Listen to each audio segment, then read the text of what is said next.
Hi friends, welcome to Sriram education. ఒకసారి 6th క్లాస్లో అంకగణితం ఈ సమ్ చూడండి. ఒకసారి గత 30 రోజుల్లో ఉష్ణోగ్రత 15 డిగ్రీల సెల్సియస్ పడిపోయింది.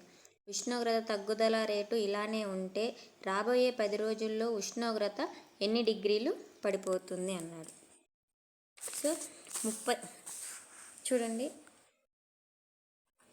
30 రోజుల్లో 15 డిగ్రీల సెల్సియస్ పడిపోయింది. అయితే 10 రోజుల్లో ఎన్ని డిగ్రీల సెల్సియస్ పడిపోతుంది అన్నాడు. సో మనకి ఇంకా తక్కువ రావాలి కాబట్టి 30 రోజులకి 15 డిగ్రీల సెల్సియస్ అయితే 10 రోజులకి ఇంకా తక్కువ డిగ్రీ సెల్సియస్ రావాలి కాబట్టి తక్కువ బై ఎక్కువ into 15. 15 ఒకట్లు 15 రెళ్ళు 2 5. So answer 5 degree Celsius. Thank you.